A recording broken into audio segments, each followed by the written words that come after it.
हामी सरकारलाई धेरै धेरै धन्यवाद भन्न चाहन्छौँ र साथमा हामीले उठाएको जुन नागरिक आन्दोलन थियो र यो आन्दोलनले पारेका असर र यो आन्दोलनमा अहम भूमिका निर्वाह गर्नुहुने देश विदेशमा छरिएर बस्नुहुने सम्पूर्ण शुभचिन्तक र अभियन्ताहरूलाई हामी धेरै धेरै धन्यवाद भन्न चाहन्छौँ।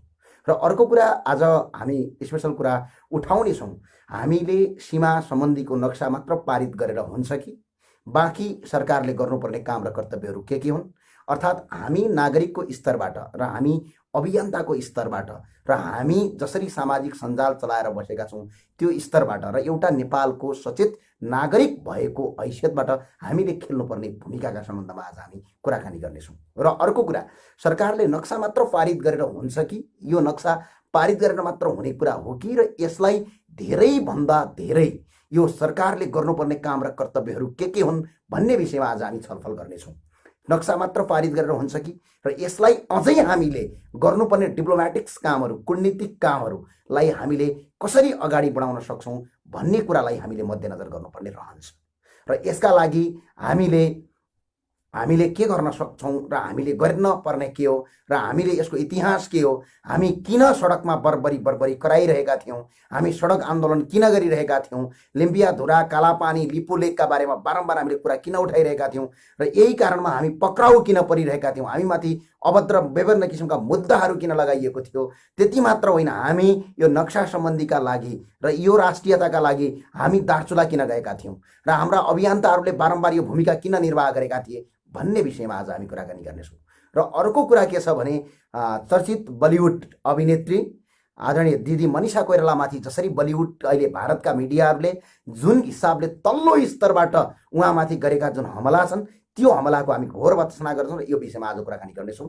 र तपाईँ सम्पूर्ण साथीहरूलाई म आग्रह गर्न चाहन्छु, यसलाई धेरैभन्दा धेरै सेयर गरिदिनुहोस् र यसलाई धेरैभन्दा धेरै ती नागरिकको माझमा पुर्याइदिनुहोस् र हामी यो विषयमा कुराकानी गर्नेछौँ आज र तपाईँका जवाफ पनि लिनेछौँ। हामी तपाईँलाई आग्रह गर्न चाहन्छौँ र सबैभन्दा पहिला त यो नक्सा सार्वजनिक गरेकोमा नेपाल सरकारलाई, मन्त्री परिषदको कार्यालयलाई र हाम्रो माननीय मन्त्रीज्यू पद्मा अर्यालको जुन मन्त्रालयलाई र पद्मा अर्यालज्यूलाई हाम्रो नेपाली र सम्पूर्ण देशवासीको तर्फबाट र हामी उहाँलाई धन्यवाद दिन चाहन्छौँ। र उहाँले गरेको काम र कर्तव्यमाथि हाम्रो जहिले पनि साथ र समर्थन रहने, यो कामप्रति जहिले पनि हाम्रो साथ र समर्थन रहने भन्ने कुरा पनि हामी तपाईँलाई प्रधानमन्त्री तथा मन्त्री परिषद कार्यालय र माननीय मन्त्री पद्मा अर्यालज्यूलाई धन्यवाद भन्न चाहन्छौँ। र अर्को कुरा, हामी एउटा कुरा के गर्न चाहन्छौँ भने, यो नक्सा जसरी अहिले आइरहेको छ, यो नक्सा अहिलेको सरकारले बनाएको नक्सा होइन। यो कुरा धेरै कम मान्छेलाई थाहा होला। यो नक्साका सम्बन्धमा हामीले कार्तिकको महिनामा लिम्पियाधुरा, पार्वतीकुण्ड, गौरीकुण्ड, कुटी, गर्ज्याङ, नाभी, गुन्जी लगायतका जुन दार्चुलाका ती क्षेत्रफलको आधारमा हामी लगायत सीमा बचाउ अभियानका अभियन्ता भैरव रिजाल, डाक्टर द्वारिकानाथ डुङ्गेल लगायतको टिमले हामीले रिपोर्टर्स क्लबमा सार्वजनिक गरेको नक्सा हो। हामीले रिपोर्टर्स क्लबमा जुन अहिले पछाडि जोडिएको नक्सा छ त्यो नक्सा पहिलो पटक सार्वजनिक गर्ने हाम्रो अभियान र द्वारिकानाथ डुङ्गेल र भैरव रिजालको सीमा बचाउ अभियानले गृह मन्त्रीलाई यो नक्सा उपहार स्वरूप दिएको थियो। त्यही नक्सालाई सरकारले अहिले सार्वजनिक गरेको छ। यो धेरै खुसीको कुरा हो, धेरै धेरै धन्यवाद छ। हाम्रो अभियानले हामीले पहिलो पटक पक्राउ गर्दाखेरि हामीले 7 दिनको अल्टिमेटम दिएका थियौँ यो सरकारलाई र 7 दिनको अल्टिमेट भन्दा अगाडि 3 दिनभित्र सरकारले यो काम गरेको हुँदा हामी सरकारलाई पनि धेरै धेरै धन्यवाद भन्न चाहन्छौँ। र रह्यो अर्को कुरा, सीमाको नक्सा मात्र सार्वजनिक गरेर यो समस्याको समाधान हुन्छ कि बाँकी थप चालिनुपर्ने कदमहरू के हुन्, वास्तवमा हामीले सीमा फिर्ता ल्याउनका लागि गर्नुपर्ने र हामी नागरिकको स्तरबाट, सरकारको स्तरबाट थालनी गर्नुपर्ने काम र कर्तव्यहरू के हुन् भन्ने कुरा नै मुख्य कुरा महत्त्व रहन्छ। र आज हामी आग्रह गर्न चाहन्छौँ नेपाल सरकारका मन्त्री र प्रधानमन्त्रीज्यूलाई, नक्सा सार्वजनिक गरेर मात्र हुनेवाला केही पनि छैन। पहिलो चरणमा हजुरले नक्सा सार्वजनिक, प्रधानमन्त्री कार्यालयले नक्सा सार्वजनिक गर्यो, मन्त्री परिषद कार्यालयले नक्सा सार्वजनिक गर्ने निर्णय गर्यो र जुन हाम्रो भूमि सुधार मन्त्रालयले नक्सालाई सार्वजनिक गर्यो, यसमा धन्यवाद छ। तर यो पहिलो चरणको काम मात्रै हो। यदि नक्सा मात्र सार्वजनिक गरेर सरकार यदि चुप्प लागेर बस्छ भने यो सरकार खोक्रो राष्ट्रवादमा छ भन्ने कुरा प्रष्ट हुनेछ। नक्सा सार्वजनिक गरेर नक्सा हाम्रो हातमा हुने, जग्गा र भूमि भारतको हातमा हुने हो भने यो नक्सा सार्वजनिक गरेको कुनै पनि महत्त्व रहँदैन। र थप अब बाँकी चालिनुपर्ने कूटनीतिक पहल, थप चालिनुपर्ने कानुनी प्रक्रिया, थप चालिनुपर्ने तपाईँको जुन प्रक्रिया छ त्यो प्रक्रिया प्रधानमन्त्रीले अघि सारिदिँदा हुन्छ। प्रधानमन्त्री र नेपाल सरकारले अहिले त्यो प्रक्रियालाई अगाडि यदि सारिएन भने, त्यो प्रक्रियालाई अहिले पनि नसारेर सिर्फ नक्सा मात्र पारित गर्ने भनेर यदि प्रधानमन्त्री कार्यालयले सोच्दछ भने, यदि मन्त्री परिषद कार्यालयले नक्सा मात्र सार्वजनिक गरेर खोक्रो राष्ट्रवादलाई जिउका त्यौँ राख्छ भने यो नक्सा त प्रधानमन्त्री कार्यालयले होइन कि हाम्रा अभियन्ताले र हाम्रो अभियानले प्रधानमन्त्रीले पारित गर्नभन्दा 9 महिना अगाडि पारित गरेको थियो। करिब 9 नभन्नुहोस्, कार्तिकबाट भने पछाडि हामीले अगाडि पारित गरिसकेका थियौँ। यसबाट हुनेवाला केही पनि छैन र यसका लागि प्रधानमन्त्रीलाई हामीले साथ र सहयोग गर्नुपर्ने काम तपाईँहरू बारम्बार भन्नुहुन्थ्यो, धेरै मान्छेले भन्नुहुन्थ्यो, धेरै मान्छेले कुरा गर्नुहुन्थ्यो सडकमा कराएर के हुन्छ। सडकमा कराएर आज एउटा नक्सा पारित गर्न सरकारलाई बाध्य पारिन्छ।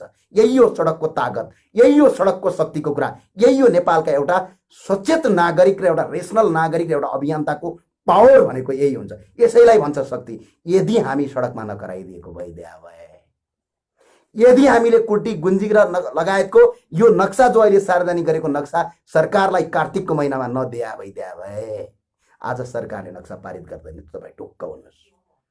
हामी सडक आन्दोलनमा गरिरहँदाखेरि, हामीले ठाउँ ठाउँमा क्याम्पेन गरिरहँदाखेरि, हामीले सडक आन्दोलन गरिरहँदाखेरि र हामीले ठाउँ ठाउँमा हामीले क्याम्पेन गरिरहँदाखेरि, हामीले ठाउँ ठाउँमा क्याम्पेन गरिरहँदाखेरि, हामीले सडक आन्दोलन गरिरहँदाखेरि, हामीले सडक आन्दोलन र विभिन्न क्याम्पेन गरिरहँदाखेरि यही सरकारका मन्त्री र यही सरकारका माननीय मन्त्रीज्यूहरू चुप्प लागेर सुतेर बसेको अवस्था थियो। हामीलाई पक्राउ गरिएको अवस्था थियो। त्यति मात्र होइन, हामीले जब तपाईँको लालपूर्जा सहित गुन्जीका नागरिकको लालपूर्जा सहित रिपोर्टर्स क्लबमा नेपाल सरकारलाई बुझाउँछु भन्दाखेरि अहिलेका मन्त्री परराष्ट्र मन्त्रीज्यूले त्यो बुझ्न मानेका थिएनन्। आज सरकार स्वयं अहिले सरकारका प्रधानमन्त्री केपी शर्मा ओलीज्यूलाई सीमा मिचिएको सम्बन्ध र त्यहाँ बनेको सडकको सम्बन्धमा अलिकति पनि नलेज थिएन। उहाँले सार्वजनिक रूपमै भन्नुभएको थियो। सार्वजनिक रूपमा उहाँहरूले के भन्नुभएको थियो भने त्यहाँ बनिरहेको सडकको बारेमा हामीलाई कुनै पनि जानकारी छैन भन्नुभएको थियो। तर आज तपाईँ सबै नागरिक, एकजना व्यक्ति होइन, तपाईँ सबै नागरिक जो ठाउँ ठाउँबाट, चाहे फेसबुकको भित्तामा लेखेर हो कि, चाहे तपाईँले सामाजिक सञ्जालमा विभिन्न कुरामा लेखेर हो कि, चाहे सडकमा तपाईँको आन्दोलन गरेर हो कि, चाहे तपाईँको ठाउँ ठाउँबाट राष्ट्रका लागि जसरी तपाईँहरूले आवाज उठाउनुभयो, यो आवाजलाई सरकारले सुन्न बाध्य भयो। सरकार बाध्य भएर आज यो नक्सा पारित गरेको छ। यसका लागि तपाईँ हामी सबैले सरकारलाई धन्यवाद दिनै पर्छ। र अर्को कुरा रह्यो, अब यो नक्सा पारित गरेर मात्र त हुँदैन। नक्सा पारित गरेर हुनेवाला केही पनि छैन। यो त सिर्फ नेपाल सरकारले नक्सा पारित गर्नु भनेको, यदि अरू बाँकी कानुनी कदमहरू अगाडि बढाइएन, बाँकी कानुनी कदम यदि अगाडि बढाइएन र यो जिउका त्यों रह्यो र यसलाई अगाडि बढाउनै नरहेर जिउका त्यों सिर्फ नक्सा मात्र पारित गरेर सरकार यदि ब्याकमा बस्छ भने, सरकार यदि चुप्प लागेर बस्छ भने यसको अर्थ के बुझिन्छ भने सरकार खोक्रो राष्ट्रवाद गरिरहेछ। सरकार सिर्फ आफ्ना अरबौंका भ्रष्टाचारलाई लुकाउनलाई, आफ्ना अरब गरेका भ्रष्टाचार, करोडौंका भ्रष्टाचारलाई लुकाउनका लागि एउटा खोक्रो राष्ट्रियताको नारा दिएको छ मात्रै। जसरी प्रधानमन्त्रीज्यूले पानी जहाज ल्याउँछु भनेर खोक्रो भाषण ठोक्नु भएको थियो, जसरी प्रधानमन्त्रीज्यूले तपाईँ घरमा सुती सुती बस्नुहोस्, घर घरमा तपाईँको चामल पुर्याइदिन्छु भन्नुभएको थियो, जसरी प्रधानमन्त्रीज्यूले के भन्नुभएको थियो चुनावको बेला, घरमा प्रत्येक घरमा ग्यासका पेट्रोलका पाइपहरू पुर्याइदिन्छु भनेर चुनावी बाधा गर्नुभएको थियो। र ठ्याक्क त्यस्तै अर्को एउटा झुटको खेती हुन्छ यदि यो नक्सा पारित गर्न। अब यसको कानुनी मान्यताका सम्बन्धमा तपाईहरू कोही लयर हुनुहुन्छ भने तपाईँलाई ज्यादा थाहा हुन सक्छ, तर मैले बुझेको कुरा तपाईँले कानुनी मान्यताका हिसाबमा के हुन्छ भने, यदि यसलाई थप तपाईँको अगाडि थप बाँकी कूटनीतिक पहल थालनी नगर्ने हो भने तपाईको किताबमा जसरी तपाईको एउटा कपीमा तपाईले नक्सा बनाउनुहुन्छ र त्यसलाई छोड्दिनुहुन्छ, जसरी तपाईले एउटा पेन्टिङ गर्नुहुन्छ, नक्सा बनाउनुहुन्छ, छोड्दिनुहुन्छ, ठ्याक्क त्यस्तै हुनेछ। त्यसको कुनै पनि भ्यालिडिटी हुँदैन, त्यसको कुनै पनि महत्त्व राख्दैन। सिर्फ एउटा जनतालाई भुर्याउने एउटा तथ्य मात्र हुन्छ। त्यसका लागि अब प्रधानमन्त्रीज्यूले थप कानुनी कदम र कूटनीतिक पहल अगाडि थालनी गर्नुपर्छ। भारतले वार्ता गर्न मान्यो, प्रधानमन्त्री, भारतका प्रधानमन्त्रीले हाम्रो देशका सम्माननीय प्रधानमन्त्रीज्यूलाई कुरा गर्न मान्यो भने कुरा थालनी सुरु गर्नुपर्छ। नेपाल सरकारले अझै कूटनीतिक नोट भारतलाई दिनुपर्छ। नेपाल सरकारले अझै भारतका प्रधानमन्त्रीलाई हामीसँग वार्ता गर्नुहोस्, हामीसँग बहस गर्नुहोस्, हाम्रो पोलिटिकल म्याप यो हो, तपाईँहरूको पोलिटिकल म्याप यो हो, तपाईँले वार्ता गर्नुपर्छ भनेर प्रधानमन्त्रीले कूटनीतिक नोट अझै पठाउनुपर्छ। यदि प्रधानमन्त्रीले यो कूटनीतिक नोट पठाएनन् भने सिर्फ उही चुनावमा जसरी हावा बोलेर उहाँले चुनाव जितेर आज देशलाई भ्रमलुट गरिराख्नु भएको छ, त्यस्तै जनता भुल्याउनलाई एकछिन नक्सा पारित गरेको हुन सक्छ। यो कुरामा सबै नागरिक सचेत हुनुहोस्। यो कुरा भनिरहँदाखेरि केही मान्छेको पेट पोल्न सक्छ, केही मान्छेको तपाईँको मुटुमा हरहरी आगो बल्न सक्छ, किनकि जो तपाईँको सरकारसँग मिलेर भ्रष्टाचार गरिरहेका छन्, जो सरकारसँग मिलेर भ्रमलुट गरिरहेका छन्, ती मान्छेलाई तपाईँको मुटुमा आगो बल्न सक्छ। तर आगो मात्र होइन, राको बले पनि हामीलाई फरक पर्दैन, नेपालका कोही पनि नागरिकलाई फरक पर्दैन। यथार्थ भन्ने कुरा के हो? हामीले यथार्थवादी हौँ र हामीले यथार्थ कुरा गर्नुपर्छ। यो कुरा सबैले बुझ्न जरुरी छ।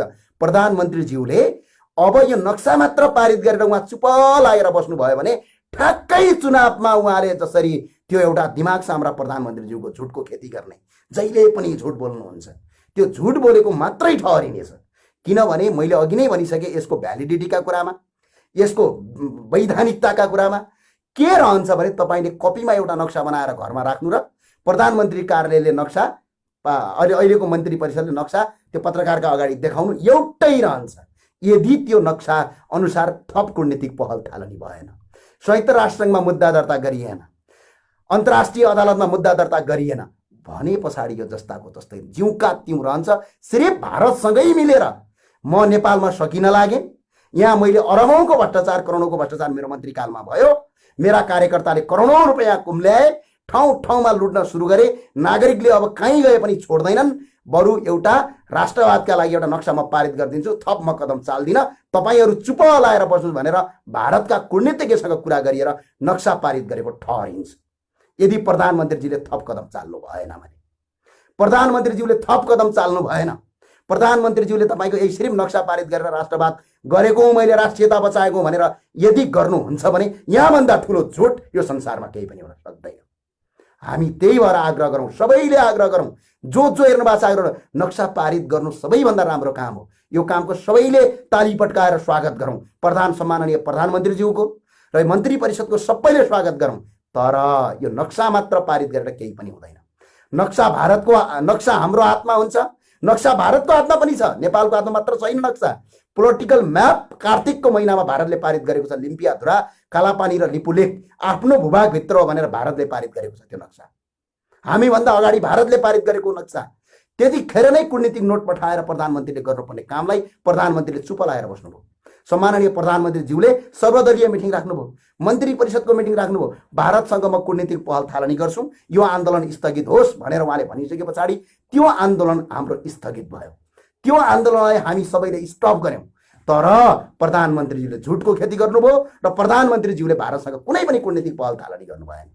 त्यो नगरिसके पछाडि हामीहरूको आन्दोलन सुरु भयो र हामीहरूले गएर कुटी नाभी भन्ज्याङको म्याप बनाउन सुरु गर्यौँ।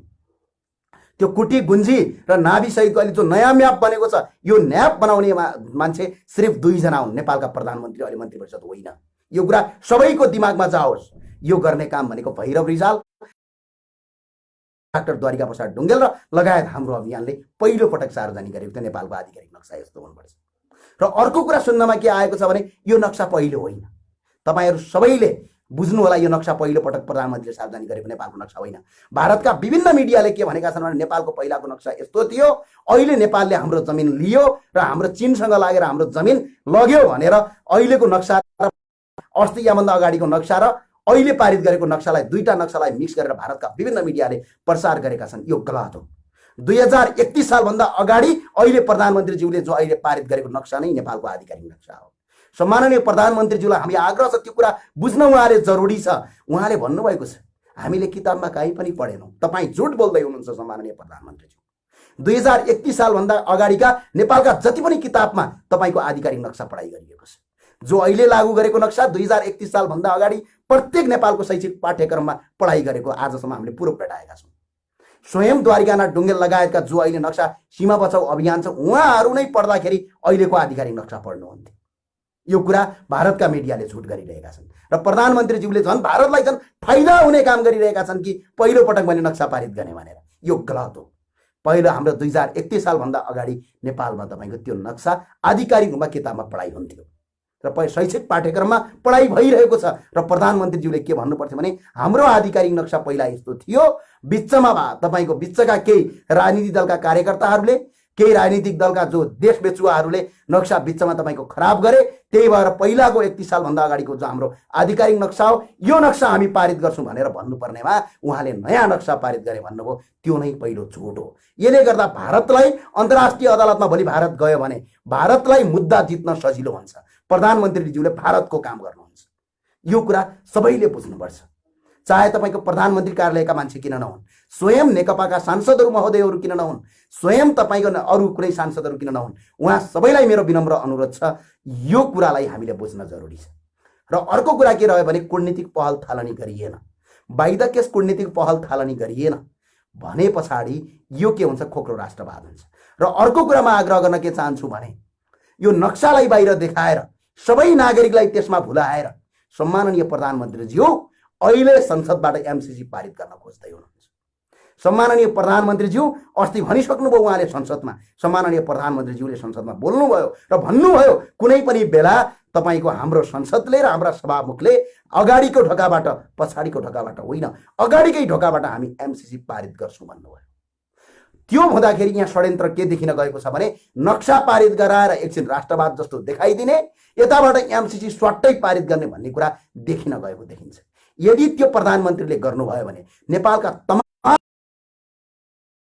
जसरी अहिले सरकारलाई घुँडा टेकाउन बाध्य पार्नुभयो, यो नक्सा सार्वजनिक गर्न प्रधानमन्त्रीलाई बाध्य पारेको तपाईहरूले गरे हो, या प्रधानमन्त्रीले आफै गर्ने भइदिया भए यो नागरिक आन्दोलन नहुँदै अगाडि भारतले जब त्यो सडक बनाउनु बेला जब भारतले आफ्नो पोलिटिकल म्याप सार्वजनिक गरेथ्यो त्यही दिनै विज्ञप्ति निकालेर आफ्नो नक्सा सार्वजनिक गर्नु पर्थ्यो। खै त उहाँले स्वयं प्रधानमन्त्रीज्यूले त केसम्म भन्नुभयो भने भारतले हाम्रो नक्सा पारित गरेको पनि मलाई थाहा छैन, हामीलाई तपाईँको गरेको थाहा छैन भन्नुभयो। र नागरिक आन्दोलनले गर्दा, नागरिकको आवाजले गर्दा प्रधानमन्त्री कार्यालय, मन्त्री परिषदको कार्यालय र अहिलेको सरकारले यो नक्सा सार्वजनिक गरेको छ। यसलाई तपाईँ हामी सबैले धन्यवाद दियौँ। तर यतिले हुँदैन। तर यहाँ षड्यन्त्र के देख्न गइरहेको छ भने बाहिरबाट नक्सा पारित गर्ने, नागरिकहरू सबै त्यसमा भुल्ने र अनि भित्री ढोकाबाट गएर एमसीसी पारित गरिदिने। हामीले भारतको जो पोलिटिकल म्याप र जो नक्सा आज पनि भारतले भोगचलन गरिरहेको छ, त्यो जमिन अहिले पनि भारतीय सेना छ, लिम्पियाधुरामा आज पनि भारतीय सेना छ, आज पनि कुटी गुन्जी र गर्ज्याङमा आज पनि तपाईँको भारतीय सेनाका पोस्ट छन्। जुन दिनसम्म भारतीय सेनाको त्यहाँबाट पोस्ट हटेर जुन दिन नेपाली सेनाको पोस्ट त्यहाँ रहँदैन तबसम्म यो भूमि नेपालमा आएको ठहरिँदैन। जुन दिनसम्म त्यो भूमि हामीले भोगचलन गर्न पाउँदैनौँ तबसम्म तपाईँको त्यो भूमि नेपालमा आएको ठहरिँदैन। ल मानौ अहिलेको प्रधानमन्त्रीज्यूले कूटनीतिक पहल थालनी गर्नुभयो, उहाँको कार्यकाल सकियो, उहाँले जानुभयो संयुक्त राष्ट्रसङ्घमा मुद्दा पनि दिनुभयो, उहाँले भारतका प्रधानमन्त्रीलाई फेरि कूटनीतिक नोट पठाउनु भयो कि हामीसँग वार्ता गर भनेर कूटनीतिक नोट पठाउनु भयो, भारतले सुनेन। उहाँले गएर तपाईँको अन्तर्राष्ट्रिय अदालतमा नेपाल सरकार बाहेक कसैले पनि मुद्दा हाल्न सक्दैन। धेरै मान्छेले भनेका छन् हामी मुद्दा हाल्छौँ, त्यो कुनै पनि भ्यालिडिटी हुँदैन। देश सम्मतिको मुद्दा हाल्नलाई सरकारले हाल्यो भने मात्र भ्यालिडिटी हुन्छ। यदि कुनै व्यक्तिले गएर त्यहाँ यदि मुद्दा हाल्छ भने झन् सरकार कमजोर हुन्छ। यो कुरा कानुनी रूपमा बुझ्नु होला। कानुन पढेका जति पनि साथीहरू हुनुहुन्छ, कानुन पढेका जति पनि अधिवक्ताज्यूहरू हुनुहुन्छ, कानुन पढेका जति पनि प्रोफेसरज्यूहरू हुनुहुन्छ, तपाईँहरूले यो कुरा बताइदिनुहोस्। एकजना व्यक्तिले गएर अन्तर्राष्ट्रिय अदालतमा मुद्दा हाल्ने अधिकार र त्यो हालेको मुद्दालाई पनि भ्यालिडिटी मानिँदैन, त्यो मुद्दालाई आधिकारिकता मानिँदैन, त्यो मुद्दा सही मानिँदैन। त्यो मुद्दा हाल्नलाई नेपाल सरकार बाहेक अरू कसैले पनि हाल्न पाउने अधिकार छैन। र यदि हाल्यो भने पनि त्यो भ्यालिडिटी हुँदैन, नेपाल सरकारले हाल्यो भने मात्रै त्यो मुद्दा भ्यालिडिटी हुन्छ। यो कुरा बुझ्न जरुरी छ। प्रधानमन्त्री र सम्माननीय प्रधानमन्त्रीज्यू र मन्त्री परिषदको कार्यालय र अहिलेको सरकारले यदि त्यो मुद्दा लगेर अन्तर्राष्ट्रिय अदालतमा हाल्छ, संयुक्त राष्ट्रसँग मुद्दा दायर गर्छ, भारतलाई कूटनीतिक पहल थालनी गर्छ र कूटनीतिक नोट भारतका समकक्षी भारतीय प्रधानमन्त्री नरेन्द्र प्रसाद मोदी र नेपाल सरकारका सम्माननीय प्रधानमन्त्रीज्यू केपी शर्मा ओली आफ्ना समकक्षीसँग त्यो नोट यदि उहाँले दिनुभयो भने मात्र त्यो कुरालाई भ्यालिडिटी हुन्छ, वास्तविकताको राष्ट्रवाद ठहरिन्छ। होइन भने जनतालाई भरममा पार्नलाई एउटा किताबको कागजमा नक्सा देखाएर, यो नक्सा आज पारित भएको होइन, 2031 सालभन्दा अगाडिको नक्सा। यो नक्सा अहिलेको सरकारले होइन, कार्तिकको महिनामा हाम्रो अभियानले र भैरव रिजाल लगायत द्वारिका प्रसाद ढुङ्गेलको अभियानले सार्वजनिक गरेको कुरा हो। यो कुरा सबैले बुझ्न जरुरी छ र सरकारले त्यो कुरालाई भ्यालिडिटी मान्यो। हामी सबैलाई धन्यवाद दिन चाहन्छौँ। र तर त्यो नक्सा देखाएर उहाँहरूले अरबौं गरेका करोडौँका भ्रष्टाचारहरूलाई छताछुल्ल पाल्नलाई र चोर बाटोबाट न होइन, उहाँ अस्ति सम्माननीय प्रधानमन्त्रीज्यूले संसदमै बोल्नुभएको छ, म चोर बाटोबाट होइन कि एमसीसी सभामुखको पहिलाको जुन बाटो छ त्यही बाटोबाट पारित गर्छु भनेर उहाँले बोलेको हुँदाखेरि यो नक्सा पारित गरेर जनतालाई एमसीसी पारित गराएर देशलाई लुट्ने एउटा नयाँ फन्डा क्रिएट गराउँदै हुनुहुन्छ। यदि तपाईँको यो एमसीसी पारित नक्सा देखाएर एमसीसी यदि उहाँले पारित गरिदिनु भयो भने यसको परिणाम के हुन्छ भने अहिले हामीले त जम्मा विमल पन्तजीलाई फोन नगरिदिन म अनुरोध गर्दछु। र अहिले हामीले एउटा कुरा हामीलाई आग्रह के गर्दछु भने अहिले हामी सबैले के बुझ्न जरुरी छ भने अहिले हामीले करिब 391 वर्ग किलोमिटर जमिन आजसम्म भारतले हाम्रो जमिन लिम्पियाधुरा लगायतको जो जमिन छ टोटल जमिन त टन्नै लगेको छ, यसले ठाउँ ठाउँमा मिचेको छ, तर त्यो जमिन करिब 391 कि 92 किलोमिटर भन्नुभएको छ। सीमा विज्ञसँग यसको यथेष्ट डाटा छ। अहिलेसम्म भारतले हाम्रो उपभोग गरिरहेको छ। तर एमसीसी पारित गर्नु भयो भने 391 वर्ग किलोमिटर भनेको 0% हो। यहाँ 1,47,000 भन्दा बढी वर्ग किलोमिटरमा विदेशीको हस्तक्षेप हुनेछ र विदेशीले हस्तक्षेप गरेर नेपाललाई अफगानिस्तान जस्तो बनाउनेछन्, नेपाललाई तपाईँको आफ्नो विदेशी स्वार्थका लागि प्रयोग गर्नेछन्। यो एउटा नक्सा देखाएर प्रधानमन्त्रीले त्यो गर्नुहुन्छ भने यो नक्सा भनेको 1% होइन, यो ठुलो राष्ट्रघात हुन्छ। एउटा उदाहरण दिन्छु। रवि लामिछाने दाईको आन्दोलन भयो, हामी सबै आन्दोलनमा गयौँ। रवि लामिछाने दाईलाई पक्रेर जेलमा हालियो। हामी सबै त्यो आन्दोलनमा नेपालका सबै नागरिकहरू एउटा सञ्चारकर्मी, राष्ट्रका लागि काम गरिरहेको एउटा सञ्चारकर्मीलाई थुन्यो, यो सरकारले गलत गर्यो भनेर हजारौं नागरिक सडकमा आउँदाखेरि यो सरकारले त्यतिखेर के काम गर्यो थाहा छ हजुरलाई? यो सरकारले अरबौंको यानसेलको तपाईँको घोटालाका तपाईँकोलाई फैसला गर्यो र आफूलाई अरब फाइदा गर्यो। भ्रष्टाचारीले अरबौं भन्दा बढी फाइदा गरे। 62 अर्ब रुपैयाँ यानसेललाई माफी दिने घोषणा गर्यो। सबै नागरिक सडकमा रवि लामिछाने दाईलाई बचाउन गएको बेला यताबाट त्यो निर्णय गरे पछाडि त्यो यानसेललाई बचाउन सकिएन। कोही पनि नागरिक त्यो यानसेलको बारेमा जानकारी समेत पाएनन्। हो, यो सरकार यति धेरै बाटो छ, यो नक्सा पारित गरेर यदि एमसीसी पारित गर्छ भने ठ्याक्कै त्यही काम गर्न खोजेको हो। यदि त्यो काम गर्छ र म 3वटा कुरा भन्छु। पहिलो कुरा, भारतका प्रधानमन्त्रीसँग कूटनीतिक नोट पठाउनु भएन, अन्तर्राष्ट्रिय अदालतमा मुद्दा हाल्नु भएन र संयुक्त राष्ट्रसँग तपाईँको यो कुरा उठाउनलाई यदि प्रधानमन्त्रीले गर्नु भएन भने उहाँले जसरी तपाईँको चुनावको बेला खोक्रो भाषण गरेर जनतालाई भुलाएर चुनाव जित्नु भएको थियो, त्यस्तै आफूले गरेका अरबौंको भ्रष्टाचार, आफ्ना मन्त्रीहरूले गरेका अरबौं करोडौंका भ्रष्टाचारलाई लुकाउनका लागि आउने चुनावमा खोक्रो राष्ट्रियता देखाएर फेरि चुनाव जित्नका लागि गरेको भन्ने मात्र देखिन्छ। यो कुरा सबै नागरिकले बुझ्नु होला। सबै नागरिक अब एउटा कुरा खबरदारी के गर्नु होला भने म सबै नागरिकलाई आग्रह गर्न चाहन्छु। तपाईँ जुन ठाउँबाट हुनुहुन्छ, तपाईँ जुन पार्टीको हुनुहुन्छ, जुन संगठनको हुन्छ, यसमा केही पनि छैन। हामी राष्ट्रियताको मुद्दामा एकजुट छौँ। आज पनि कुनै पनि दलले राम्रो काम गर्यो भने त्यसको साथ र समर्थनमा छौँ। आज पनि कुनै पार्टीले राम्रो काम गर्छ भने त्यसको समर्थनमा छौँ। आज पनि यो सरकारले धेरै राम्रो काम गर्यो भने यो सरकारको साथ र समर्थनमा छौँ। यो कुरा सबैले बुझ्दिनु होला र यसका लागि म सबैलाई आग्रह के गर्न चाहन्छु भने सरकारले नक्सा पारित गर्यो, यसलाई सबैले ताली पटकाएर स्वागत गर्नु होला। सरकारलाई बलियो बनाउनु पर्छ, यसमा सबैले स्वागत र धन्यवाद दिन। तर यो सरकारले नक्सा मात्र पारित गरेर हुँदैन। यो सरकारले कूटनीतिक नोट भारतका प्रधानमन्त्री नरेन्द्र प्रसाद मोदीज्यूलाई पठाउनु पर्छ र उहाँले तपाईँको संयुक्त राष्ट्रमा तपाईँको मुद्दा दायर कुरा उठाउनु पर्छ र उहाँले गएर अन्तर्राष्ट्रिय अदालतमा मुद्दा दर्ता गर्नुभयो भने मात्रै यो प्रधानमन्त्री केपी शर्मा ओलीजीको वाहवाही गर्नु होला। होइन भने उहाँले झुटको खेती गरेर खोक्रो राष्ट्रवाद गरेर फेरि जनतालाई भुल्याउने काम गरेर आउनुहुन्छ भने उहाँको खबरदारी गर्न सबै नागरिक एकजुट भएर बस्नु होला। म तपाईँलाई त्यही आग्रह गर्न चाहन्छु, तपाईँहरूका जवाफ लिन चाहन्छु र तपाईँहरूले यो कुरालाई बुझ्दिनु होला। सबैले राम्रोसँग बुझ्नु होला भनेर आज म लाइभमा आएको। लाइभमा आउनुपर्ने एउटा कारण के छ भने अहिले कोरोनाको कहर छ। कोरोनाको कहर भइसके पछाडि हामी विभिन्न च्यानल, विभिन्न पत्रपत्रिका र विभिन्न टेलिभिजन, विभिन्न रेडियोहरूमा हामी जान सकेका छैनौँ। त्यो भएर हामी लाइभ आइरहेका छौँ। तपाईँलाई म आग्रह गर्न के चाहन्छु भने यो कुरा बुझ्नु होला। प्रधानमन्त्रीले 3वटा काम अब थप गर्नुभयो। भारतका प्रधानमन्त्रीसँग वार्ता गर्नुभयो, वार्ता नगरे पनि कूटनीतिक नोट पठाउनु भयो। संयुक्त राष्ट्रसङ्घमा गएर तपाईँको यसको बारेमा कुरा उठाउनु भयो, मुद्दा हाल्नुभयो। अन्तर्राष्ट्रिय अदालत हेगमा गएर यसको बारेमा मुद्दा हाल्नुभयो भने पछाडि मात्रै प्रधानमन्त्रीले साँच्चै राष्ट्रवाद गरेको होइन भने जसरी चुनावको बेला घरमै सुती सुती भात आउँछ, पेट्रोलका ग्यासका पाइप घर घरमा आउँछन्, अनि अर्को कुरा के थियो उहाँको पानी जहाज आउँछ, अझ अर्को कुरा कहाँ कहाँ खतरा खतरा आकाश छुने कुराहरू गरेर जसरी उहाँले चुनाव जित्नुभयो त्यही गरेको भनेर ठहरिन्छ। यो कुरा सबैले बुझ्नु होला। प्रधानमन्त्री र अहिलेको सरकारलाई नक्सा पारित गरेकोमा साथ र समर्थन गरौँ। र अर्को कुरा म तपाईँलाई जोड्न गइरहेको छु, मनिषा कोइराला। भारतका धेरै मिडियाहरू आज मैले हेरेँ, ती मिडियामा प्रत्येकमा यतिसम्म तल्लो स्तरको कमेन्ट गरेका छन् र भारतका कोही मिडियाहरूले यति तल्लो स्तरसम्म कमेन्ट गरेका छन् कि भारत की खाते हो चाइनाका गीत गाते हो। मनिषा कोइराला भारतमा गएर भिख मागेकी होइनन्। यो कुरा भारतका प्रत्येक मिडियाकर्मीले बुझ्न जरुरी छ। भारतका मिडियाकर्मीहरूले यो कुरा बुझ्न जरुरी छ। भारतका प्रत्येक नागरिकले बुझ्न जरुरी छ। मनिषा कोइराला भारतमा गएर भिख मागेकी होइनन्। मनिषा कोइरालाले गर्दा भारतले अरबौं रुपैयाँ कमाएको छ। मनिषा कोइरालाको फिल्मले अन्तर्राष्ट्रिय जगतबाट तपाईको रेमिटान्स ल्याएर भारतले रोजगारी सिर्जना गरेको छ। मनिषा कोइरालाले गर्दा भारत चम्केको छ।